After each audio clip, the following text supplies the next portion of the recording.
아줌마, 애들 옷에서 우리 강아지 오줌 닦는 걸레 냄새가 나네?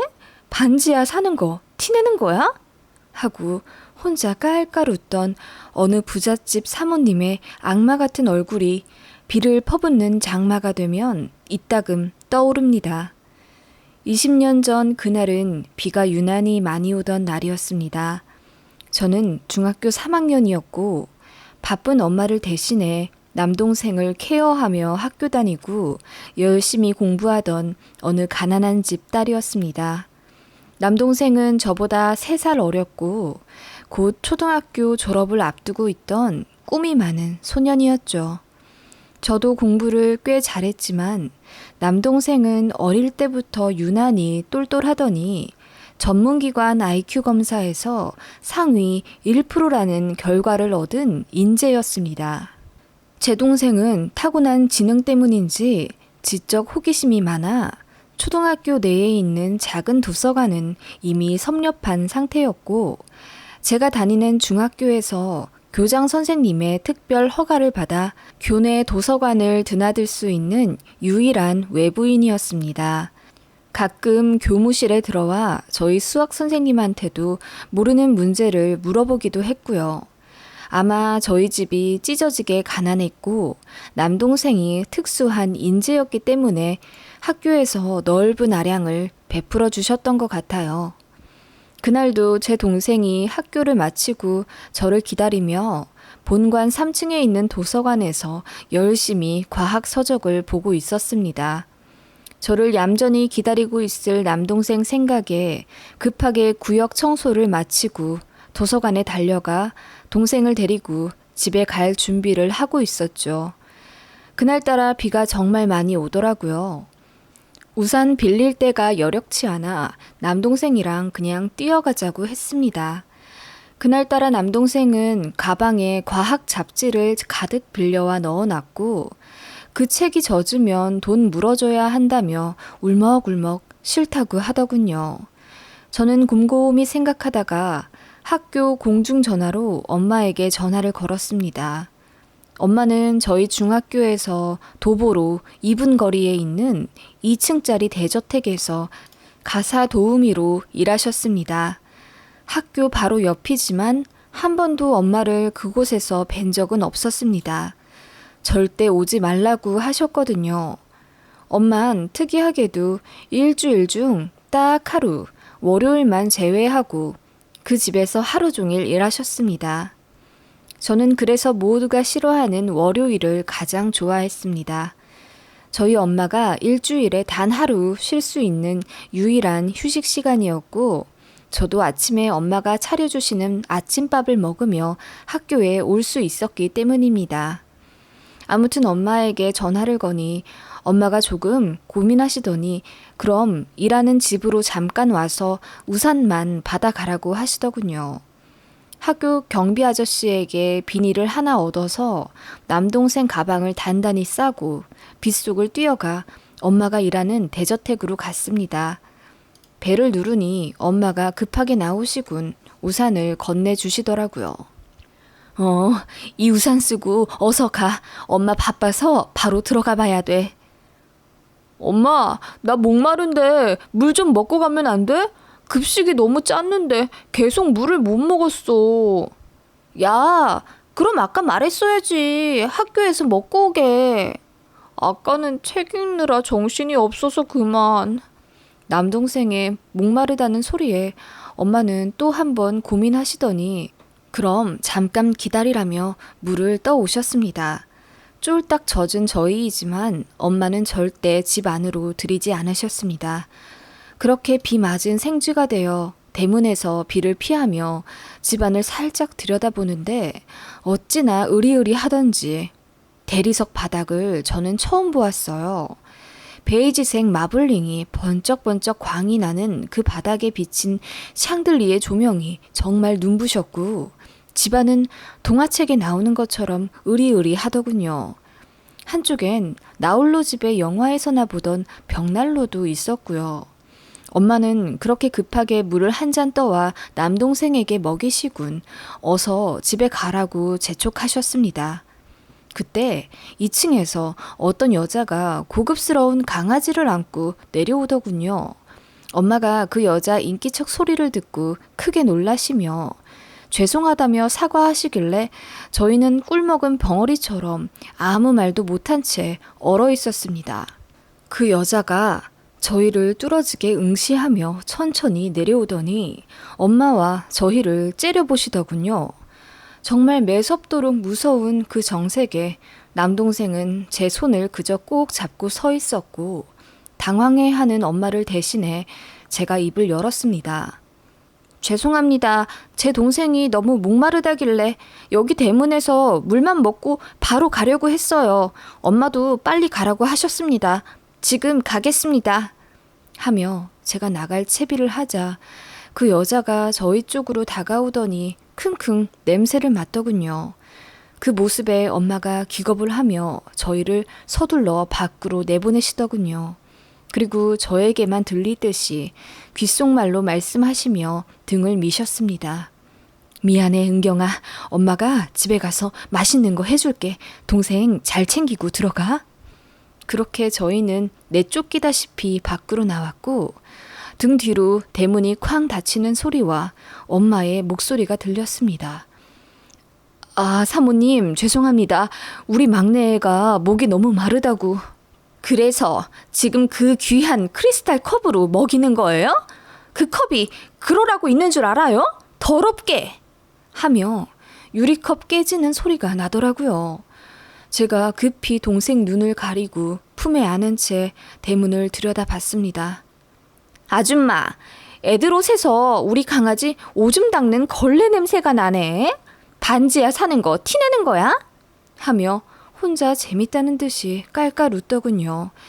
그 순간 저는 참을 수 없는 치욕을 느꼈어요. 저는 사실 엄마가 그 자리에서 앞치마를 벗고 그 여자에게 화를 내며 그 집에서 뛰쳐나오시길 바랐습니다. 엄마는 제가 엿보고 있는 걸 눈치채셨는지 저희한테 빨리 가라고 소리치시더니 그 여자에게 말씀이 너무 심하시다고 뭐라 항의하시는 소리가 들렸고 저는 비를 막는다는 핑계로 귀까지 막아버리며 남동생과 있는 힘을 다해 뛰었습니다. 사실 버스로 10정거장 정도 타서 집에 가야 하는데 누가 얘기하지도 않았는데도 약속한 듯이 버스 정류장을 지나쳐 그대로 동생과 집까지 퍼붓는 비를 그대로 맞은 채 뛰어갔습니다. 저도 동생도 내리는 비를 핑계로 길거리에서 마음껏 울었고 그렇게 30분 정도 동생과 손잡고 집에 뛰어온 그날은 저는 죽을 때까지 잊지 못할 것입니다. 동생은 저녁 먹을 때마다 틀어놓은 TV에는 고개도 안 돌리고 혼자 신나서 지가 아는 수학자 이야기나 공상과학 소설 이야기를 저에게 하곤 했는데 그날은 아무 말도 안 하고 밥만 먹더군요. 저도 너무나 착잡한 마음으로 동생과 저녁을 먹고 공부하며 엄마를 기다렸습니다. 엄마는 저녁 8시 반 정도 되면 집에 오시는데 그날은 9시가 다 돼서야 오시더군요. 너무나도 수척하신 얼굴로 저희를 보며 애써 웃으셨지만 저와 남동생은 엄마를 보자마자 눈물이 터져 나올 수밖에 없었습니다. 이쯤 눈치채신 분들도 계시겠지만 저희는 아빠가 없어요. 아버지는 남동생이 5살 될 무렵 집을 나가셨어요. 모든 부분을 세세하게 말씀드릴 순 없지만 아빠가 돈 사고를 쳐서 빚을 잔뜩 엄마에게 넘긴 채 잠적했고 어느 날 제가 초등학교 5학년 될 때쯤 아빠가 이혼하겠다며 집에 찾아오셨습니다. 다른 지방에서 새 살림을 차리셨다며 미안한데 이혼해달라고 하셨고 엄마는 그런 아빠를 울부짖으며 마구 때리셨어요. 그저 이 난리가 빨리 끝나기만을 기다리는 듯이 건조한 표정으로 엄마에게 밀침 당하던 아빠 얼굴이 생각납니다. 저희에게도 어떤 눈길도 안 주셨죠. 그게 마지막이었어요. 엄마랑 아빠는 결국 이혼을 하셨고 집을 넘겨받았다는 이유로 양육비, 위자료 같은 거 한 푼도 못 받으셨습니다. 엄마 앞으로 빚은 3천만 원 지우고 전세는 4천만 원짜리였죠. 그때 엄마가 경찰서며 법원이며 여기저기 다니며 엄마 명의로 된 빚을 탕감하려고 노력했지만 아무 법적 보호를 못 받으셨습니다. 엄마는 여튼 그렇게 혼자 발 동동거리며 먹을 거, 입힐 거 모두 저희에게 양보해가며 우리 남매를 키우셨고, 빚과 생활비 때문에 전세금을 빼고 이사하기를 반복하다 결국 12평짜리 반지하에 살게 되었습니다. 저희는 반지하이지만 셋이 오붓하고 행복하게 서로를 의지하며 잘 살아가고 있었습니다. 조금 부족할 뿐이지 불행하단 생각은 해본 적이 없습니다.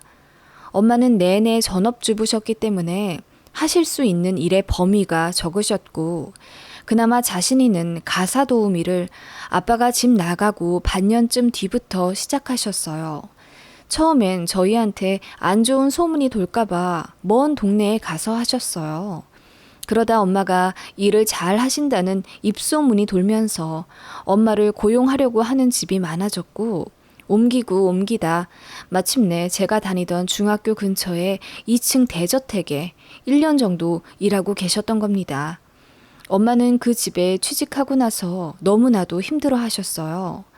일하고 집에 오시면 그래도 늘 웃으시곤 했는데 그 집에 다닌 이후부터는 몰라보게 수척해지시고 어느 한 곳을 응시하며 멍하게 계신다든지 무기력하게 시간을 보내실 때가 많았습니다. 제가 너무 힘들면 다른 일 다니시면 안 되냐 했더니 그 집이 난이도가 좀 있어서 그런지 다른 집에 2배로 수당을 쳐준다고 하더라고요. 별 다른 변수가 없으면 그 집에서 남동생 고등학교 졸업할 때까지 일하면 둘 대학교까지 넉넉히 보낼 수 있다고, 지금으로선 그 집 말곤 다른 방법이 없다고 하셨습니다. 하지만 그날 저희 남매 앞에서 엄마가 받으신 수모는 너무나도 심했습니다. 저는 엄마가 들어오면 당장 그 집 관두라고 말씀드릴 생각이었죠. 엄마는 집에 오시자마자 빙그레 웃으시며 저희를 안아주셨어요. 그리고 명랑하게 말씀하셨죠. 얘들아, 놀랐지? 주인집 아줌마가 낯선 사람을 아주 무서워해. 그래서 그랬던 거래. 원래 자기 마음이랑 다른 말이 막 나오고 그러는 사람이야. 너희한테 많이 미안하대. 저는 엄마의 그 하얀 거짓말을 더는 믿을 수 없는 나이가 되었지만 제 동생은 어려서 그런지 좀 믿는 것 같더라고요. 엄마는 제가 꼬치꼬치 캐묻는 말에도 고개를 저으며 입을 굳게 다무시고는 저희에게 못 볼 꼴 보여서 너무나 미안하고 그 집 관둘 테니 엄마 걱정은 하지 말라고 하셨습니다. 오늘 있었던 일은 저희들한테도 큰 상처라 엄마도 참을 수가 없어서 관두겠다고 하셨다더군요. 그래서 딱 1달만 더 일해주고 다음 사람 구하면 바로 나오기로 하셨대요. 저는 엄마를 안아줄 수밖에 없었습니다. 남동생은 이내 오열하면서 엄마를 끌어안더니 미안하다고 하더군요. 내가 태어나서 아빠가 떠났고 자기가 머리가 너무 좋아서 엄마가 고생하는 거라며 엉엉 울더군요. 저희 셋 모두 서로를 끌어안는데 동생이 한마디 덧붙이는 말에 웃음이 터지고 말았습니다. 그리고 목마르다고 해서 미안해. 급식으로 나온 짜장밥이 너무 짰어. 미안해, 엄마. 저희는 귀엽고 순한 동생 덕분에 그렇게 웃었고 엄마는 그날 있었던 일은 그냥 아무것도 못 본 걸로 하자고 하셨습니다. 돈을 많이 벌려면 그만큼 대가를 치러야 한다며 엄마는 괜찮다고 하셨어요. 남의 돈 벌어먹는 게 그럼 쉽겠냐면서 엄마 믿고 저희는 저희 자리에서 최선을 다하는 게 도와주는 일이라고 아주 단호하게 말씀하셔서 저희는 그날 이후로 엄마한테 그 이야기를 더 할 수 없었습니다. 저희 엄마는 현명하신 분입니다. 저희가 물질적으로 부족하지만 어긋나지 않게 키우려 부단히 노력하셨던 분이에요. 그리고 며칠 뒤 퇴근한다는 엄마가 통 집에 오지 않으셨습니다. 9시가 다 되도록 전화도 안 받고 안 오시길래 남동생과 저는 걱정이 되어서 문 밖을 서성이다가 결국 택시를 타고 엄마가 일하시는 대저택으로 향했어요. 남동생 손을 잡고 그 집으로 가고 있는데 대저택 앞에 경찰차가 와 있더군요. 불안한 마음에 달려가니 팔에 붕대를 감고 옷에 핏자국이 묻어있는 엄마가 대문 쪽에 앉아 계셨습니다. 저희가 울부짖으며 엄마를 부르며 달려가니 엄마가 놀란 토끼 눈을 하고 저희를 보시더니 이윽고 눈물을 흘리셨습니다. 그렇습니다. 그 미친 여자가 엄마에게 별것도 아닌 걸로 꼬투리 잡으며 난폭하게 히스테리를 부렸고 엄마가 한 달 안 채우고 그냥 지금 나가겠다고 하자 거칠게 잡아 엄마를 내동댕이 치고 화병을 엄마에게 집어 던졌다고 하더라고요. 그래서 엄마가 경찰에 신고를 한 거였다며. 그 와중에 그 여자는 집안에서 고고하게 앉아있는 게 창문 밖으로 보였고 경찰들은 그 여자가 판사 와이프라는 걸 알아서 그런지 설설 기더군요. 저희가 엄마를 부축해 병원에 먼저 가자고 하려던 찰나 경찰복을 입은 팀장이란 사람이 오더군요. 그리고 엄마랑 얘기하겠다며 저희에게 자리를 피해달라고 한 뒤 10분가량을 엄마에게 열심히 무언가를 설득하더니 엄마가 고개를 끄덕이고 저희에게 오셔선 집에 가자고 하시더군요. 힘없이 웃으며 그 여자 콩밥 먹을 테니 걱정 말라고 하시더군요. 잘 몰랐던 저는 우리 엄마 때린 그 여자가 그렇게 경찰서에 끌려간 줄 알았는데 아니더군요. 그건 엄마의 거짓말이었습니다. 나중에 알기로 엄마는 500만 원에 합의하기로 하셨어요. 어차피 판사 집안이라 모든 게 저희한테 불리하다고. 그 판사라는 남편이 이미 담당 팀장에게 잘 조율시키라고 말해 두었나 봐요. 신고를 하더라도 증거도 없고 저쪽에서 무고죄로 역고소하면 엄마만 더 피해볼 거라며 현실적으로 지금 돈 줄 때 합의하는 게 자식들한테도 좋을 거라고 반협박을 한 거죠. 엄마는 그렇게 저희를 위해서 그냥 조용히 합의를 하셨던 겁니다. 나중에야 알게 되었지만 그 집 사모님이 가정부들한테 악명 높기로 지역에서 유명하다더군요. 그래서 대부분의 가정부들이 일주일이 멀다 하고 혀를 끌끌 차며 나왔고 반말은 기본이고 기분 안 좋으면 욕설을 하며 가끔 물건을 집어 던지기도. 그 여자는 워낙 안 좋은 인성으로 남편과도 사이가 안 좋아 하나밖에 없는 딸도 남편 쪽에 거의 빼앗겨 반별거 상태로 혼자 산다더군요. 그 스트레스를 가정부한테 다 푼다면서. 엄마도 처음에는 너무 놀랐고 수치스러워 바로 관두려고 하셨지만 엄마가 일을 잘하니 페이를 2배로 쳐주며 붙잡아 두었다더군요. 엄마가 다른 데서 절대 받을 수 없는 금액의 큰 돈이었어요. 엄마도 돈이 필요한 사람이고 제 동생은 점점 배우고 싶어하는 욕구가 커져 학교에서는 기관에 보내서 꾸준히 주도 면밀하게 관리받아야 쭉 인재로 자라날 수 있다고 하는데 그 뒷받침 해줄 돈이 턱없이 부족하셨던 겁니다. 엄마는 그렇게 몇 년만 눈 딱 감고 참으며 일하기로 결심하셨던 거죠. 엄마도 당하기만 하며 일하진 않았고 할 말은 다 하셨다고 합니다.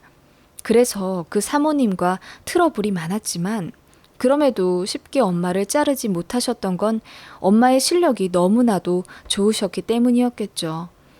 엄마는 일당백을 하시는 분이었거든요. 그리고 자식들과 함께 살 맞대며 살고 있는 엄마를 사모님은 너무나 부러워했고 열등의식이 있었다더군요. 그 대저택 사모가 남편과 사이가 안 좋아 하나뿐인 딸과도 떨어져 살게 된 건데 딸을 엄청 그리워하고 아낀다더군요.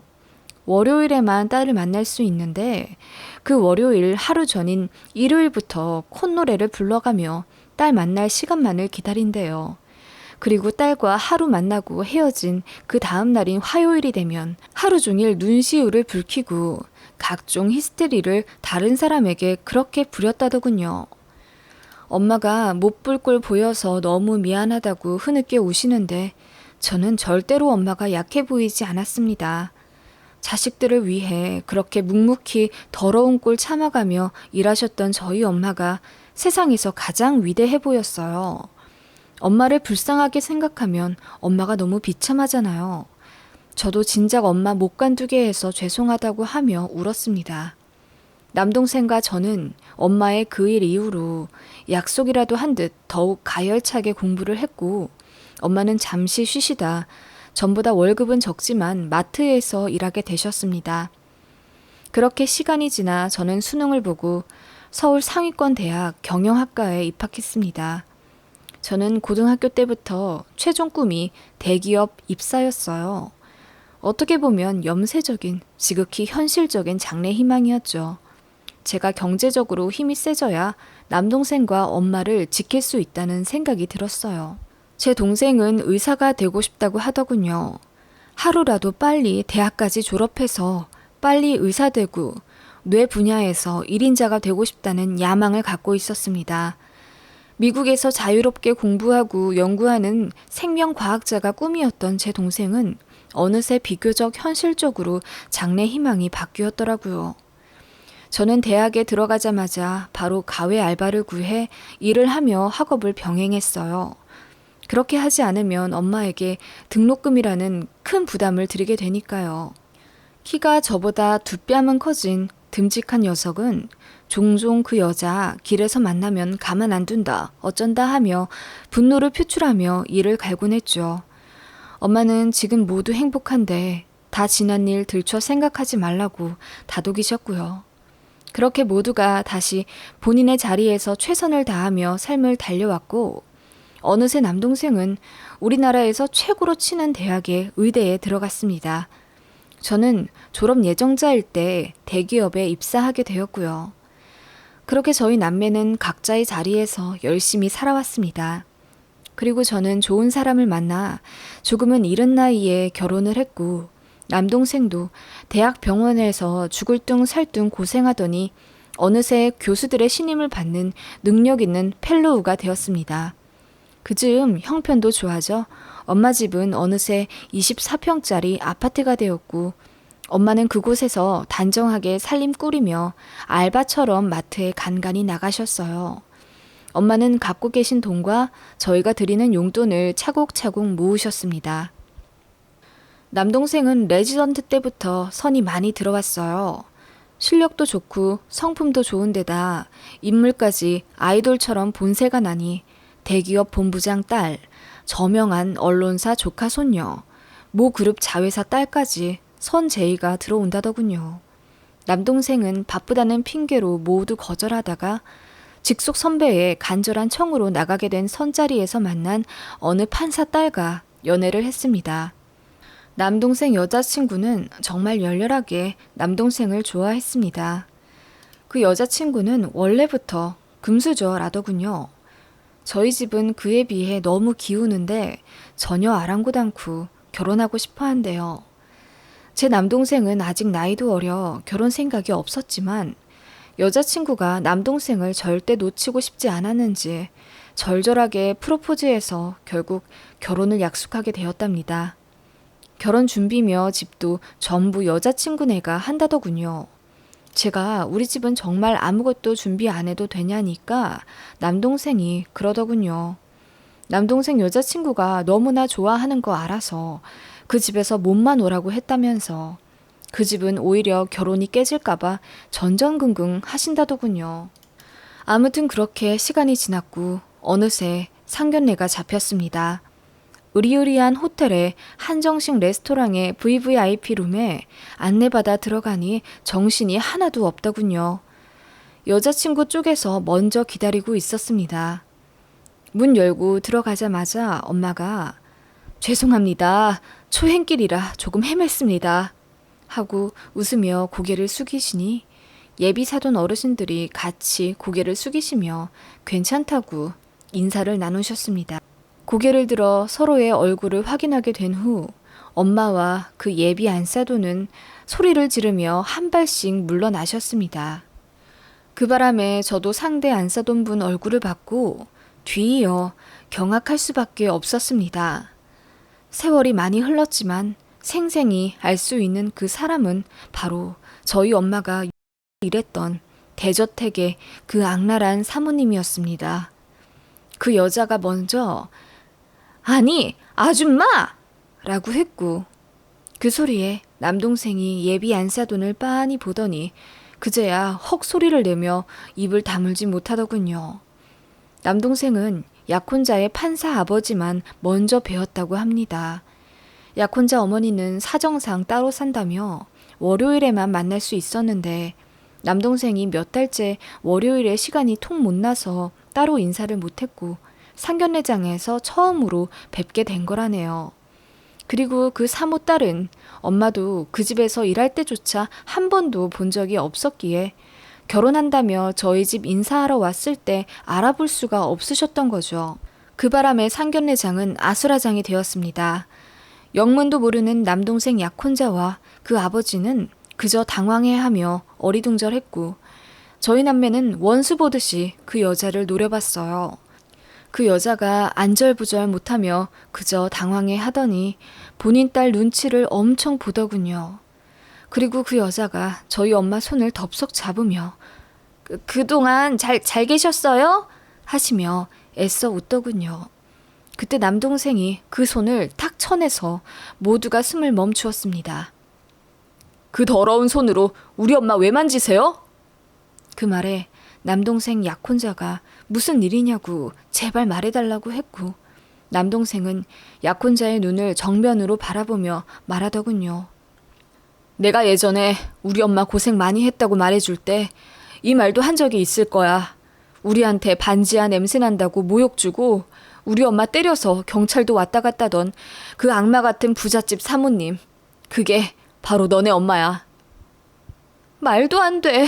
오빠, 그럴 리가 없어. 창석동 32-1번지. 남동생이 조용히 읊조리자 남동생 약혼자는 입을 틀어막으며 오열하기 시작했고 판사라는 약혼자 아버지는 뒤늦게 모든 정황을 눈치채고 깊은 한숨을 쉬며 눈을 질끈 감으시더군요. 그 옆에서 예비 안 싸돈, 그러니까 그 사모님은 온몸을 사시나무 떨듯이 떨며 아무 말 못하다가 간신히 한마디 꺼냈습니다. 저기 일단 앉아서 얘기를 좀. 오늘 우리 딸 상견례인데 그래도. 상견례요? 저 이 결혼 안 합니다. 내가 만나던 여자가 당신 딸이라는 거 진작 알았으면 시간 낭비도 안 했을 텐데 아쉽네요. 오빠, 우리 엄마 때문에 이러는 거야? 그래, 너희 엄마 때문에 파혼하는 거야. 나 너도 사랑하지만 비교도 할 수 없을 만큼 우리 엄마 사랑해. 우리 엄마가 우리를 어떻게 키우셨는데 그거 다 알면서 모른 척 너희 집 사위로 들어가서 잘 먹고 잘 살 수 있을 것 같아? 난 더 이상 할 말 없어. 너한테 미안하지도 않아. 사과는 너희 엄마한테 받으면 되겠다. 하더니 남동생이 저희를 챙기며 돌아 나가자고 하더군요. 그 여자는 의자까지 뒤로 넘어뜨리며 급하게 일어나고 저희를 아주 간절하게 잡았습니다. 지난 일은 죄송하다고, 제발 본인 딸을 생각해서 참아달라고. 우리 딸은 아무 죄가 없다면서 엉엉 울기 시작하더라고요. 그 바람에 마스카라가 번져 시커먼 눈물이 얼굴을 얼룩져 내렸지만 남동생의 냉정한 뒷모습을 따라 저희도 나올 수밖에 없었죠. 나오며 남동생 약혼자의 울부짖는 소리가 들렸고 그 여자의 미안하다는 소리도 같이 새어나왔습니다. 그렇게 어이없고도 시원하게 파혼했고 남동생은 일말의 미련도 없다더군요. 정말인진 모르겠지만 말도 꺼내지 못하게 하는 걸 보면 여자친구한테 마음이 완전히 정리된 건 아니겠죠. 하지만 우리 엄마에게 씻을 수 없는 모욕을 주었고 자존심을 있는 대로 짓밟았던 그 악마 같은 여자의 딸이니 어찌 결혼을 더 진행할 수 있겠습니까? 저희는 그 이후로 그 파혼에 대해 의식적으로 얘기를 꺼내지 않았고 아무 일도 없다는 듯 그렇게 저희 가족은 전처럼 다시 웃으며 농담하고 서로를 의지하며 살고 있습니다. 남동생의 약혼자는 남동생 병원에도 찾아오고 밤낮으로 연락하며 지금 반년이 다 되어가도록 매달린다더군요. 약혼자의 엄마, 그러니까 그 악마 같은 사모님은 본인 딸한테 미안하다고 사과하며 무릎까지 꿇었대요. 남편한테 거의 버림받다시피 하곤 삶의 낙이라곤 하나뿐인 딸인데 자신의 업보가 돌고 돌아 그 소중한 딸한테 가버렸네요. 남동생 약혼자는 엄마랑 절연하다시피 했다더군요. 본인 때문에 사랑하는 딸의 결혼이 물거품이 되었고 이제 딸도 못 보게 살게 되니 아마도 그 여자는 반 미쳤을 겁니다. 그리고 그 부모님은 이혼 준비 중이라며 저희가 생각해도 말도 안 되는 일을 겪고 나니 저희 가족은 더욱 끈끈해진 느낌입니다. 결혼 안 한 30대 초중반 제 남동생은 병원에선 유능한 펠로우로 교수들과 환자들의 총애를 받는 실력 있는 의사이지만 아직도 엄마 앞에선 강아지처럼 애교를 부리는 속 깊은 막둥이입니다. 제 동생 더 좋은 짝 만나겠죠?